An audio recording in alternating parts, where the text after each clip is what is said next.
Hello student, आज के lecture में हम लोग स्टडी करेंगे वेक्टर से संबंधित थियरम और कुछ क्वेश्चन लेंगे और फिर नेक्स्ट लेक्चर में वेक्टर से रिलेटेड जो क्वेश्चन पूछे गए हैं या पूछे जाएंगे उससे रिलेटेड क्वेश्चन आप लोगों को चैनल पर दिए जाएंगे, उसको सॉल्व करेंगे और जो नहीं आएगा उसको कमेंट करके पूछेंगे, बता दिया जाएगा कैसे है। प्रैक्टिस करना है आप लोगों को वेक्टर। उसके बाद हम लोगों को मोशन पढ़ना है, जैसे मोशन में है linear motion, projectile motion, circular motion.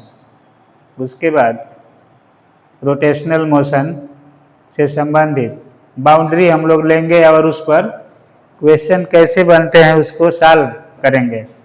तो देखिए, पिछले लेक्चर में हम लोग पढ़ रहे थे वेक्टर ट्रिपल प्रोडक्ट और स्केलर ट्रिपल प्रोडक्ट और वेक्टर डिफरेंशिएशन से संबंधित कुछ चीज़ें हम लोग लिए थे, कर्ल, डाइवर्जेंस और ग्रेडियंट।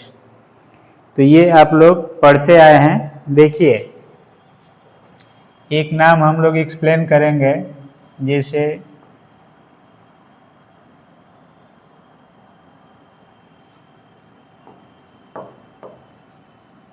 वेक्टर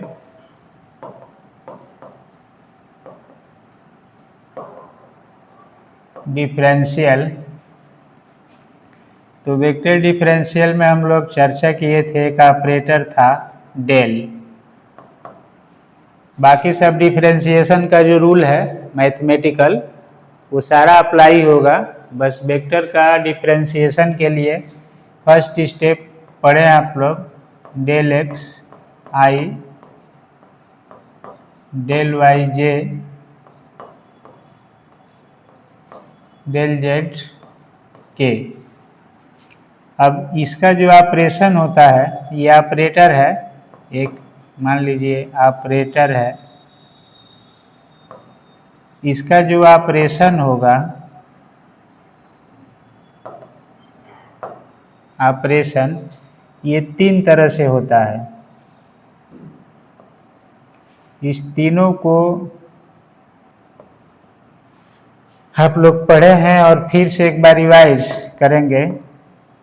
जैसे एक को पढ़ते थे ग्रेड फाई, एक को डाइवर्जेंस फाई और एक है कर्ल फाई। तो इसका सिंबल था वेक्टर स्केलर। स्केलर फंक्शन के लिए डिफाइन होता है, विदाउट डॉट एंड क्रॉस ये रहेगा। एक वेक्टर है, एक स्केलर है। ये डॉट के साथ होगा फाई और ये है कर्ल का मतलब क्रॉस फाई। तो दो वेक्टर का डॉट प्रोडक्ट, दो वेक्टर का क्रॉस प्रोडक्ट पढ़े हैं, तो ये टर्म आप लोग यूज करेंगे। अब ये बिफोर ऑपरेशन स्केलर रहता है फाई, आफ्टर ऑपरेशन वेक्टर बन जाता है। तो इस प्रॉपर्टीज को याद रखना है कि before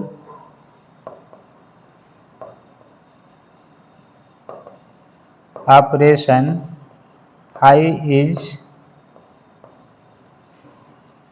scalar, but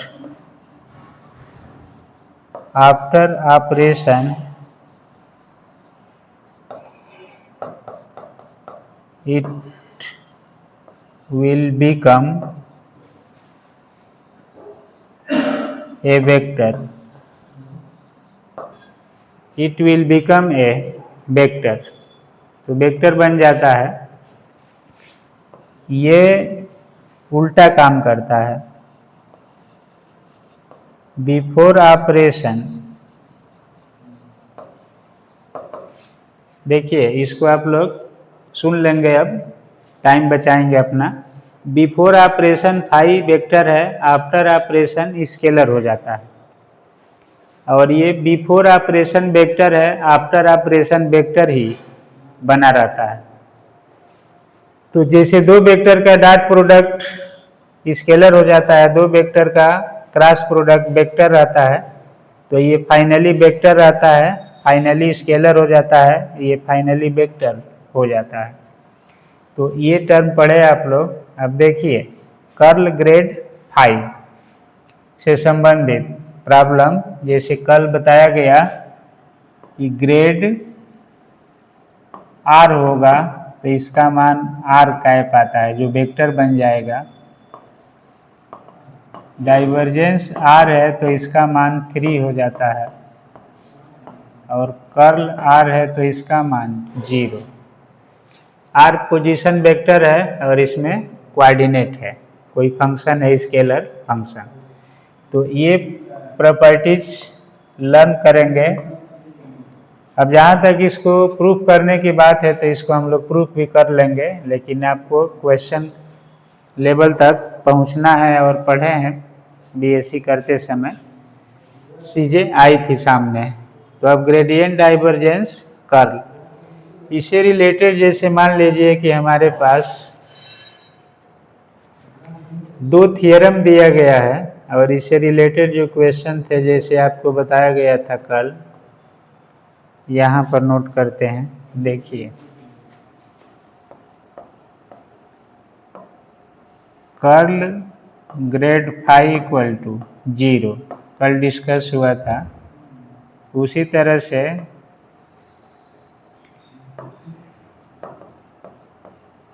divergence curl phi की भी वैल्यू होती है 0। अगर कर्ल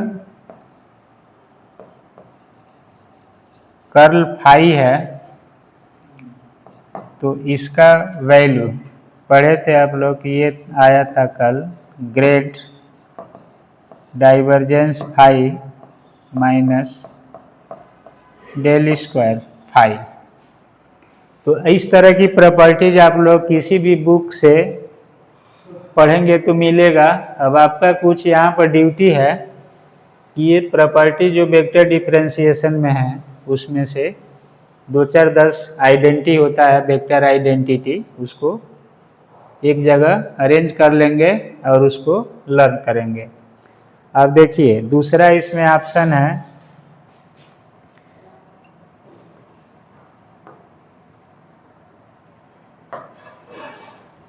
देखिए जैसे एक है गॉस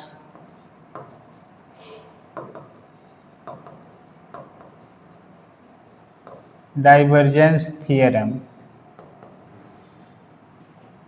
तो इस पर क्वेश्चन बड़े होते हैं, वो नहीं पूछे जाते हैं, इसकी प्रॉपर्टीज ही पूछी जाती है जैसे ये सब हैं। तो गॉस डाइवर्जेंस थ्योरम का मेन टारगेट यही है कि ये सरफेस इंटीग्रल को वॉल्यूम इंटीग्रल में चेंज करती है, या वॉल्यूम को सरफेस में। जैसे मान लीजिए कि हमारे पास कोई इंटीग्रल है, surface integral A dot D S, तो ये होता है वॉल्यूम इंटीग्रल डाइवर्जेंस ए और डी भी, इसके बीच में डॉट क्रॉस नहीं रहता है, डाइवर्जेंस वॉल्यूम इंटीग्रल है ये, तो वॉल्यूम इंटीग्रल में डॉट क्रॉस नहीं रहेगा। तो इसको ऐसे भी लिख सकते हैं, integral A dot N cap D S, ये डी एस का मॉड होगा, और इसको आप लिख सकते हैं डाइवर्जेंस ए और डी भी, डाइवर्जेंस ए और डी भी के बराबर इसको हम लोग ले लेंगे। तो यहाँ से टर्म होगा, या इसको ऐसे भी लिख सकते हैं A dot N cap D S, mod हटा देंगे, और ये हो गया divergence A D B.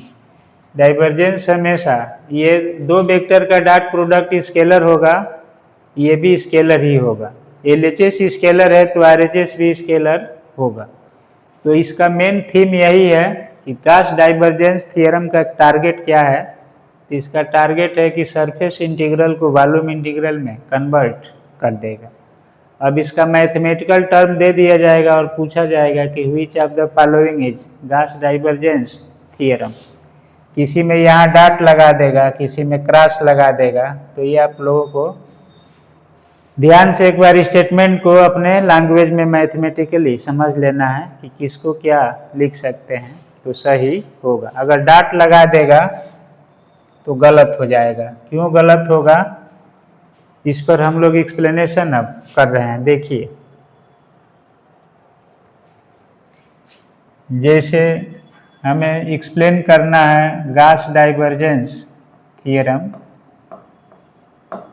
A dot ds, तो ये सरफेस इंटीग्रल को वॉल्यूम इंटीग्रल में बदलना है, लेकिन डाइवर्जेंस लेना है dv या d टाउ। तो इसको हम लोग लिख सकते हैं डेल डॉट a और dv। तो सही होगा। अगर मान लीजिए इसी को ऑप्शन में दे दिया कि which of the following is Gauss divergence theorem, और ऐसे इसको लिखने लगा del cross A dot dv, या इसी को लिख दें del dot A dot dv। तो ये वेक्टर फॉर्म में लेने लगेगा, डॉट लगाएगा तो। अब बिना डॉट का है तो वॉल्यूम स्केलर क्वांटिटी ऐसे है। इसी चीज को ऐसे भी लिख दिया जाएगा डेल डॉट ए और dv। तो ऐसे भी लिख दिया जाए तो ये सही है, क्योंकि इस वेक्टर के साथ हो जाएगा, ये बाहर हो जाएगा।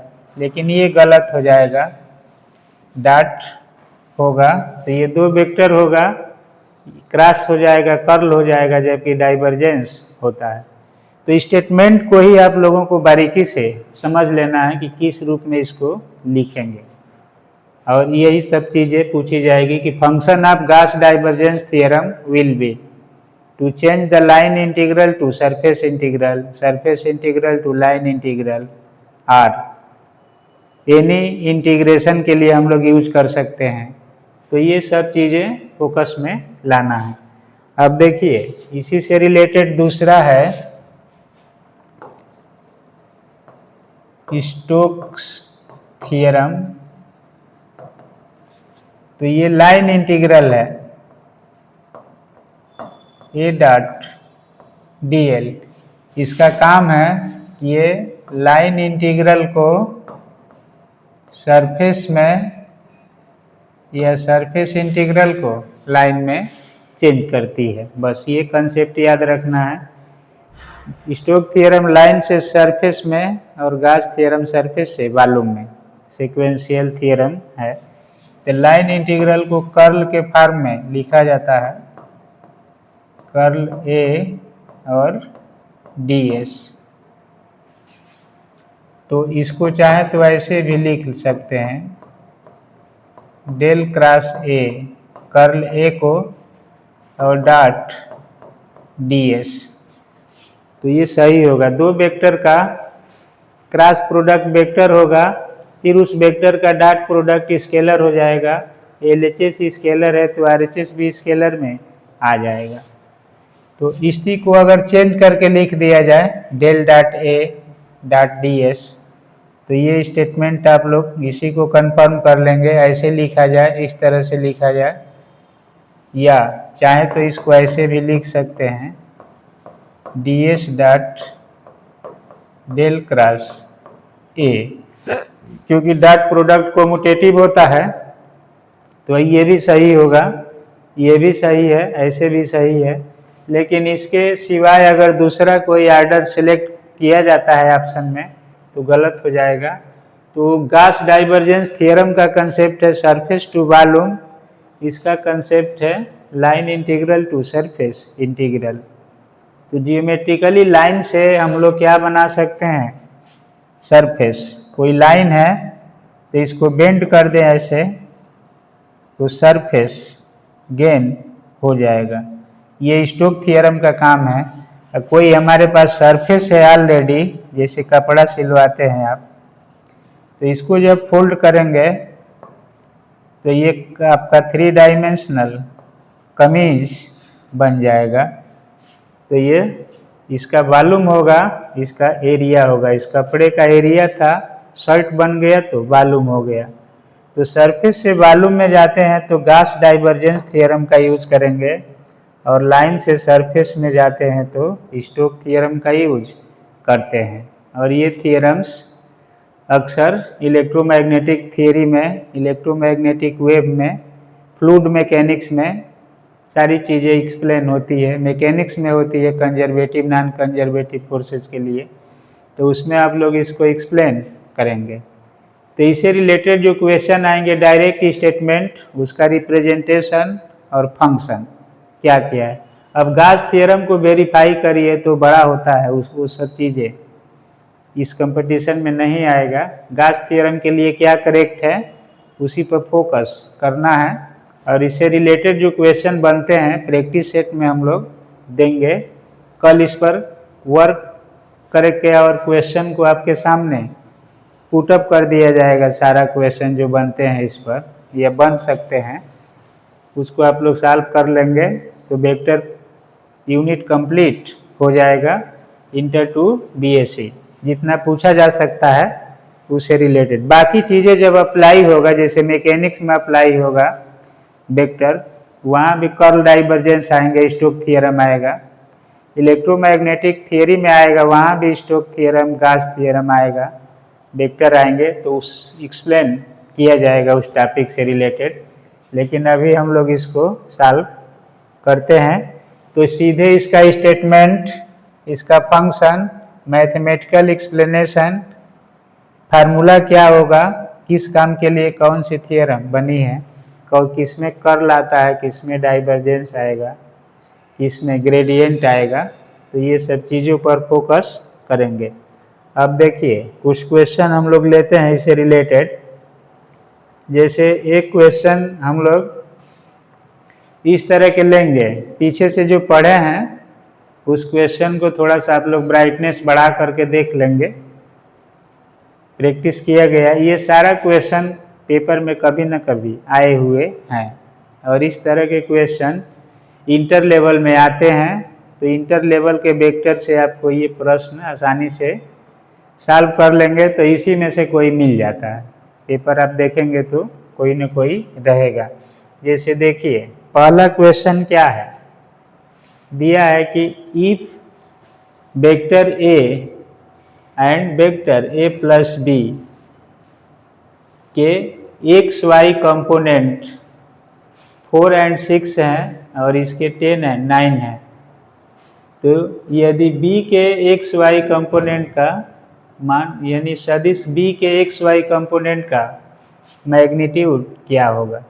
तो इंग्लिश में इसको ट्रांसलेट कर लेंगे ऐसे कि वेक्टर a है उसका मैग्नीट्यूड दिया है, a प्लस बी का मैग्नीट्यूड दिया है, और पूछा है कि वेक्टर b के एक्स वाई कंपोनेंट का मैग्नीट्यूड क्या होगा। तो देखिए पहला क्वेश्चन पर फोकस करेंगे आप लोग इस पर। तो इसमें दिया है कि a का वेक्टर फॉर्म होता है AXI AYJ। तो इससे रिलेटेड क्या दे दिया, इसका कंपोनेंट दिया है 4 और 6। तो मान लीजिए इसको 4i cap plus 6j cap, और वेक्टर a प्लस b के लिए लिखा है इसका मैग्नीट्यूड 10 और 9 है। तो इसको हम लोग लिख सकते हैं कि 10i कैप और प्लस 9j कैप, इतना है, ये वैल्यू दे दिया है। इसलिए वेक्टर b का जो मान होगा ये कितना हो जाएगा, 10i cap plus 9j cap minus a cap. इसी से इसको आप साइड चेंज करेंगे। अब ये 10i cap plus 9j cap और माइनस इसका वैल्यू है 4i cap minus 6j cap. तो ये हो गया 6i cap plus 3j cap. b हो गया ये वेक्टर b। अब b का जो मॉड होगा ये हो गया अंडर रूट 6 स्क्वायर 3 स्क्वायर, यानी इसका मान हो गया आपके पास 36 प्लस 9 यानी रूट 45। तो ऐसे क्वेश्चन आपको देखिए अक्सर यही कोशिश करना है कि रियल फार्मूला पर रियल क्वेश्चन ही पूछे जाते हैं फंडामेंटल, तो वो आपको मेथड में आ जाए। सॉल्व करने का तौर तरीका जान रहे हैं, सभी लोग जानते हैं, तो इस पे क्वेश्चन करेंगे तो कोई ना कोई ऑप्शन मिलेगा। जैसे इसमें ऑप्शन सी दिखाई दे रहा है इसका, उसी तरह से देखिए दूसरा है कि एक फोर्स है जो हॉरिजॉन्टल से 60 डिग्री का कोण बना रहा है। यदि उसका हॉरिजॉन्टल कंपोनेंट 40 न्यूटन हो तो उसका वर्टिकल कंपोनेंट क्या होगा? वर्टिकल कंपोनेंट क्या होगा? तो एक बल क्षैतिज से 60 अंश का कोण बनाता है। यदि उस बल का क्षैतिज घटक 40 न्यूटन हो तो उसका ऊर्ध्व घटक का मान क्या होगा? यानी एक फोर्स है हॉरिजॉन्टल से 60 डिग्री पर है और वो उसका हॉरिजॉन्टल कंपोनेंट 40 न्यूटन है, तो वर्टिकल कंपोनेंट इसका फाइंड करना है। तो क्या करेंगे इसके लिए देखिए,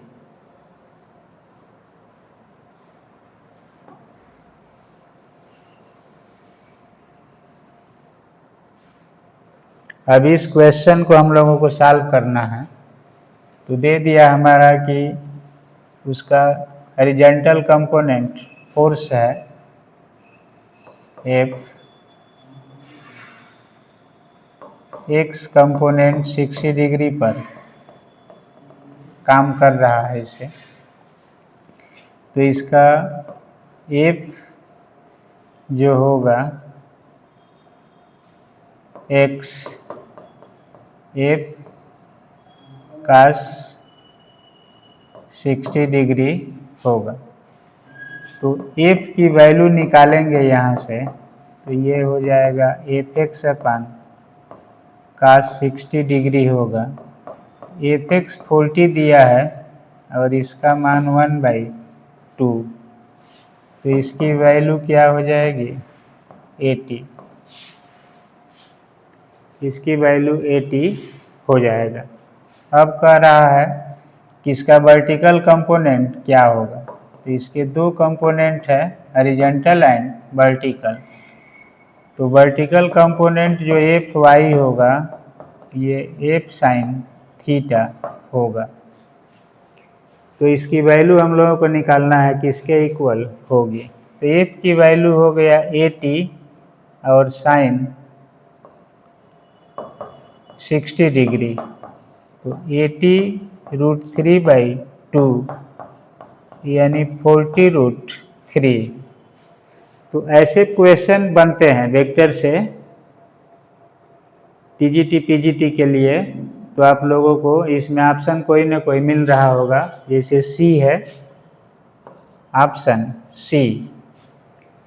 तो क्या दिया है, कैसे आप प्रॉपर्टीज अप्लाई करेंगे, कंपोनेंट से रिलेटेड क्वेश्चन आते हैं तो ये सब मिलेंगे। अब एक दिया है कि जैसे लैंग्वेज पूछ दिया कि एक्सियल सदिश का उदाहरण है, यानी एक्सियल वेक्टर विल बी या example of axial vector is. Option दिया displacement, force, electric field, angular momentum. तो हिंदी इंग्लिश मीडियम किसी भी में भी हो, क्वेश्चन ऐसे ही रहते हैं। तो यहाँ पर देखिए, जो वेक्टर होता है, जैसे एंगुलर मोमेंटम है, ये एक्सिस के अबाउट होता है, क्योंकि इसका फार्मूला ही है J = R क्रॉस P। तो दो वेक्टर का क्रॉस प्रोडक्ट हमेशा एक्सियल होता है, क्योंकि टार्क भी होता है, तो R क्रॉस F।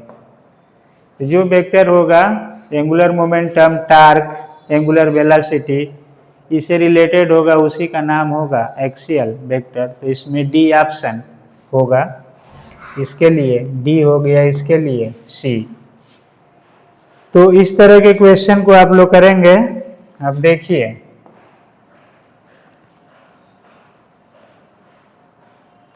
जैसे मान लीजिए हमारे पास क्वेश्चन आ गया, ये इसकी वैल्यू दिया है कि ए का वैल्यू है 2i cap -3j - k, B की वैल्यू है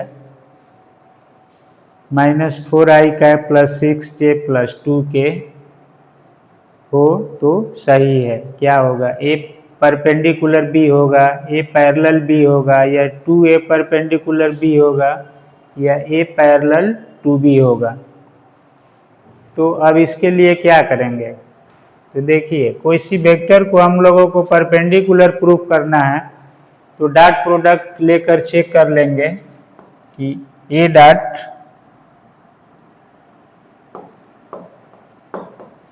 बी की वैल्यू अगर 0 हो जाएगी तो आई डॉट आई होता है 1, तो ये 2 है और 4 है, तो ये -8 होगा I dot I. J dot J है तो 3 और 6 -18, इसमें 3 है और इसमें +4 है, और इसमें -1 है और उसमें 2 है, तो माइनस माइनस प्लस, एक में प्लस है और एक में माइनस, तो माइनस ही हो जाएगा 2। तो ये नॉट इक्वल टू 0, तो ए नॉट परपेंडिकुलर टू बी, ये नहीं होगा। ए क्रॉस बी चेक कर सकते हैं, तो इसको आप लोग ऐसे लिखते हैं आई जे के। ए का कंपोनेंट है 2i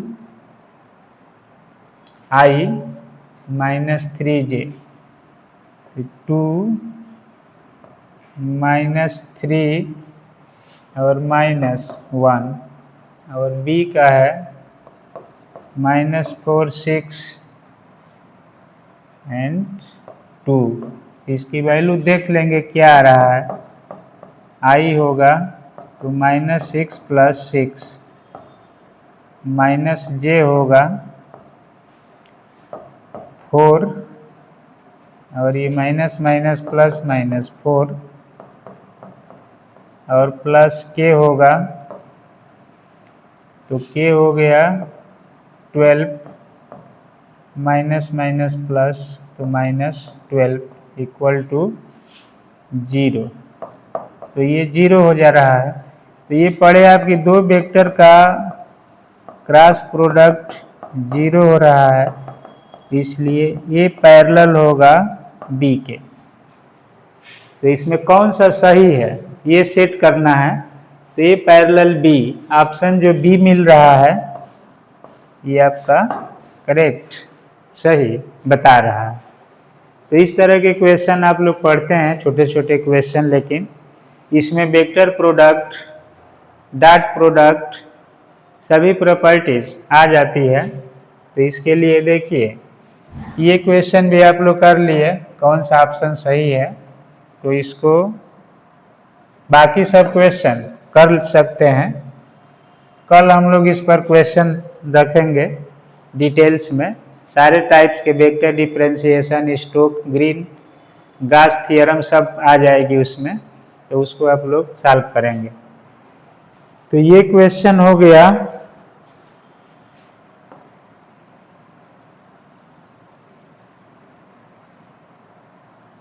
अब देखिए नेक्स्ट क्वेश्चन है कि दो सदिश a तथा b के परिमाण परस्पर समान है, तो a + b तथा a - b परस्पर होंगे। तो a प्लस बी और a माइनस बी का मैग्नीट्यूड क्या है, सेम है। तो जब वेक्टर होंगे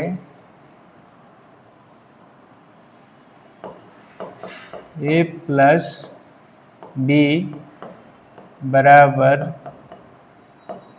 a माइनस बी, ऐसा ही कुछ लिया गया कि a तथा b के मैग्नीट्यूड परस्पर समान है, तो a प्लस बी और a माइनस बी परस्पर होंगे।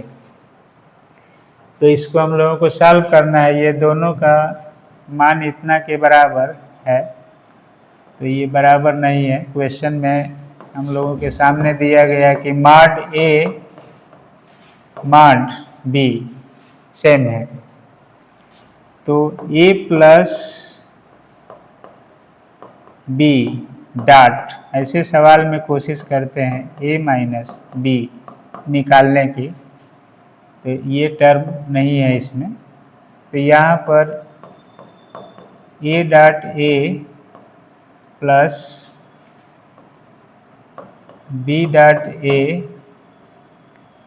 माइनस a डॉट b और माइनस b डॉट b, तो इसको हम लोग क्या लिख सकते हैं, मॉड a का स्क्वायर माइनस मॉड b का स्क्वायर और plus a dot b minus a dot b। तो चूंकि ये दिए गए कंडीशन में बराबर है, तो इसका मॉड भी क्या होगा, स्क्वायर भी बराबर होगा। अब बच गया a dot b minus a dot b, dot product commutative होता है, तो ये भी दोनों कैंसिल हो जाएगा और बच जाएगा 0। तो इसका मतलब है कि दो वेक्टर का डॉट प्रोडक्ट 0 होता है, तो a परपेंडिकुलर b हो जाता है। ये दोनों परपेंडिकुलर होंगे, तो इसमें से दिया है कि ये परपेंडिकुलर होंगे, तो ऑप्शन बी करेक्ट हो जाएगा। तो ये भी क्वेश्चन आप लोग देखेंगे। अब क्या दिया है, दो सदिश A तथा B के परिमाणों का गुणनफल 12 है, सदिश A तथा B का अदिश गुणन इतना है, तो A व B का बीच का कोण क्या होगा। तो देखिए 12 है और a डॉट बी बराबर 6√3 है। तो ध्यान से देखिए a डॉट बी बराबर ए बी कास थीटा है, a डॉट बी है 6√3, ये 12 कास थीटा, तो 12 को कटा देंगे इससे। अब ये होगा √3/2 इक्वल टू कास थीटा, तो √3/2 कास थीटा है, तो यहाँ से थीटा बराबर क्या हो गया 60 डिग्री, नहीं ओके 30 डिग्री। कास 3/2 है, तो इसका मान क्या आ जाएगा 30 डिग्री। तो 3/2 है कास थीटा की वैल्यू, तो थीटा हो गया 30 डिग्री। तो इसमें ऑप्शन ए सही है। तो इसमें बी सही था ऐसे, तो इसको आप लोग क्या करेंगे, चेक आउट करते रहेंगे कौन सा सही है कौन सा नहीं है। उसी तरह से देखिए अगला क्वेश्चन है, इसी टाइप के क्वेश्चन आते हैं, तो इन क्वेश्चन पर आप अधिक से अधिक अपने हाथ से प्रैक्टिस करें, अपने हाथ से शुभ काम करें, आप वही शुभ काम आपके भविष्य के लिए उज्जवल होगा। और गुमराह न रहें कि क्या पढ़ें क्या न पढ़ें, कुछ नहीं, बेसिक फार्मूला पर ही प्रैक्टिस, जितना जो कर लिया वही आगे बढ़ जाता है, उसको कोई रोक नहीं पाता है। तो इस तरह के टॉपिक पर आप स्ट्रगल करेंगे। देखिए थोड़ा सा पेज चेंज करने दीजिए।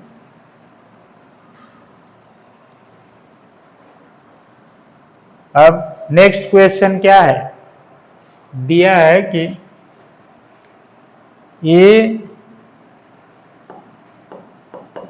Dot C equal to B dot C, A dot C equal to B dot C हो तो ए व बी सदैव बराबर होंगे। हाँ नहीं हो सकते हैं, नहीं हो सकते हैं। तो देखिए बराबर हो सकते हैं जब सी ए के साथ जो एंगल बनाए वही एंगल बी के साथ भी बनाए, क्योंकि इसका मान क्या होगा ए सी कास थीटा और इसका मान होगा बी सी कास फाई। तो इफ थीटा बराबर फाई हो जाए देन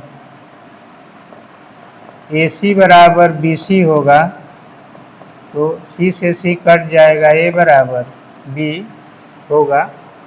तो ये तभी संभव है जब ये कोण एंगल ए और बी के साथ क्या कर दें, बराबर कर दें। बराबर तभी होंगे जब इसका एंगल आपस में बराबर होगा। तो बराबर हो सकते हैं,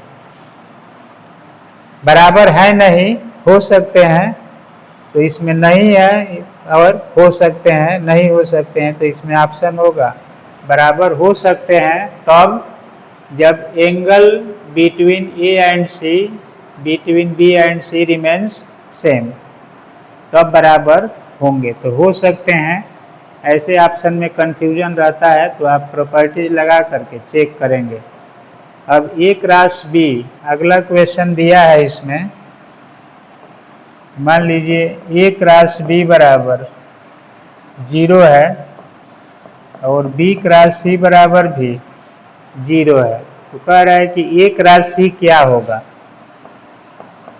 ए क्रॉस सी क्या होगा। तो देखिए ए क्रॉस बी 0 है, बी क्रॉस सी 0 है, तो इसका मतलब है कि ए पैरेलल है बी के, इसका मतलब है कि बी पैरेलल है सी के। क्योंकि ए पैरेलल है बी के और बी पैरेलल है सी के, तो ए पैरेलल भी होगा सी के। जब दोनों पैरेलल हो जाएंगे तो ए क्रॉस सी बराबर 0 हो जाएगा। तो यहाँ पर ऑप्शन के अनुसार आप काम करेंगे तो दोनों क्या दिया है कि 10 मान होगा, शून्य नहीं है, लंबवत है, समांतर है। तो वहाँ पर होगा कि दोनों समांतर है। तो इस तरह के क्वेश्चन को आप लोग सॉल्व करेंगे, पकड़ बनाएंगे अपना। अब देखिए एक क्वेश्चन है कि ए व बी इस प्रकार है कि दोनों का सम और एडिशन क्या है, डिफरेंस है। तो इसमें हम लोग क्या करेंगे, तो यहाँ पर है सबसे पहले डॉट प्रोडक्ट पर ऐसे सवाल को चेक कर लेते हैं, ए माइनस बी। तो इसका मतलब होगा A dot A minus A dot B plus B dot A minus B dot B. अब इसकी वैल्यू क्या हो गया, A square minus A dot B plus इसको भी डॉट प्रोडक्ट कम्यूटेटिव है ऐसे लिख देंगे माइनस बी स्क्वायर। अब ये कह रहा है कि दोनों का मैग्नीट्यूड क्या है, बराबर है, यानी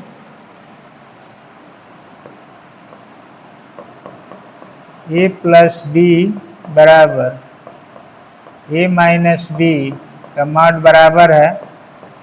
तो ए प्लस बी का स्क्वायर और ए माइनस बी का स्क्वायर भी बराबर होगा। जब दोनों सेम हैं तो ये भी बराबर होगा। तो इसको हम लोग इधर लाएंगे, प्लस के रूप में लिख सकते हैं ऐसे। तो इसको सॉल्व करेंगे तो क्या आ जाएगा, ए स्क्वायर है और ये बी स्क्वायर है। तो ये मॉड है इसका, मॉड ए का स्क्वायर है, मॉड बी का स्क्वायर है। तो ये भी बराबर होगा।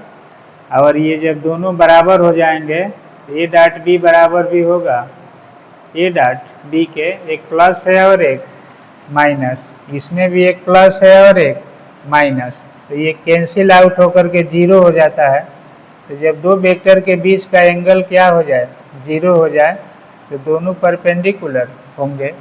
तो इसमें ऑप्शन होगा बी, दोनों के बीच का एंगल 90 डिग्री होगा। अब ये क्वेश्चन है एक कि आई डॉट जे क्रॉस के, तो यहाँ पर पढ़ते हैं आप लोग कि जे क्रॉस के इक्वल टू फार्मूला होता है आई, तो ये हो गया आई डॉट आई बराबर 1, तो इसमें ऑप्शन क्या हो जाएगा 1, वेक्टर ट्रिपल प्रोडक्ट लागू हो जाएगा। तो कहने का मतलब है कि इस तरह के क्वेश्चन को आप लोग ट्राई करेंगे और मेहनत कीजिए। बुक सबके पास है, इंटर की बुक है और बीएससी की बुक है, उसे बाहर कुछ नहीं आता है। संदेह है कि ये किताब पढ़े वो किताब पढ़े, कुछ नहीं पढ़े। आप जो जीवन भर पढ़े हैं उसी को पढ़ लीजिए। पहले टीजीटी पीजीटी के लिए ये कहा जाता था कि कुमार मित्तल की बुक का क्वेश्चन लगा लीजिए, सिलेक्शन हो जाएगा। तो हो जाएगा इसका मतलब उसमें इतने क्वेश्चंस दिए गए हैं कि उसी का फॉलो कर ले तो आप सब कुछ बन जाएंगे। लेकिन उसको छोड़ करके, घर के देवी देवता को छोड़ करके बाबा धाम और वैष्णो देवी सब लोग जाते हैं, लेकिन वही चीज़ घर में ही है। तो आप उस पर विश्वास करें, यकीन करें, साइंटिफिक सोच रखें। उसमें क्या नहीं है कभी चिंतन मनन करके देख लीजिए, उसमें सब कुछ है। तो उतना भी अगर पढ़ लेंगे तो सिलेक्शन श्योर हो जाएगा। लेकिन आप इस भयावह दुनिया में, चकाचौंध की दुनिया में, ये यूट्यूब, वो चैनल, वो किताब, वो टीचर, वो प्रैक्टिस सेट, क्या क्या पढ़ें कैसे पढ़ें, तो गुमराह होने से बचें। जीवन में तिराहे चौराहे बहुत हैं, वहाँ पर उलझन में न रहें और बेसिक चीज़ को हर फार्मूला पर एक दो क्वेश्चन का प्रैक्टिस कर लें, उससे बाहर कुछ नहीं आएगा। ज़्यादा सोचने की ज़रूरत नहीं है। हम लोग अनुभवी हैं, सिलेक्टेड हैं और कितने लोगों का सिलेक्शन करा दिए हैं। तो आप लोग इस चीज़ पर यकीन रखें और अपने हाथ से शुभ काम शुरू कर दें। क्वेश्चन कल आप लोगों को डिटेल्स एक दो सेट में PDF पर सेंड कर दिया जाएगा, उसको सॉल्व करेंगे। उसके बाद हम लोग motion in straight line, motion in plane, जैसे प्रोजेक्टाइल मोशन, सर्कुलर मोशन, इसको एक साथ कवर करके और मैकेनिक्स से जोड़ेंगे, वेक्टर से जोड़ेंगे, कैलकुलस से जोड़ करके क्वेश्चन कैसे बनते हैं फंडामेंटल, उसको सिखा देंगे। बाकी आप प्रैक्टिस करेंगे, उस पर भी प्रैक्टिस दे दिया जाएगा, कैसे आपको क्वेश्चन करने हैं, किस तरह के क्वेश्चन पर टाइम वेस्ट करना है, ये सब हम लोग बैकग्राउंड बताते चलेंगे। मेहनत आपको करना है, पकड़ बनाना है।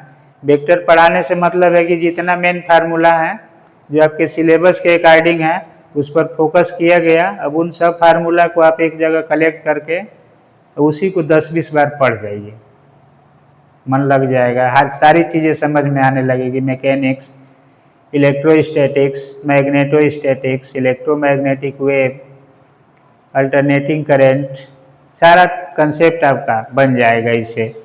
तो इन पर पहले इस पढ़ाने का मतलब है कि आप ये सब जगह यूज करेंगे हम लोग, तो आपके लिए फंक्शन आसान हो जाएगा। तो इस वीडियो में इतना समझाया गया, ये क्वेश्चन दिए गए, आप लोग एक बार प्रैक्टिस करके देखेंगे और अपने से ट्राई भी करेंगे। तब तक के लिए ओके, थैंक यू।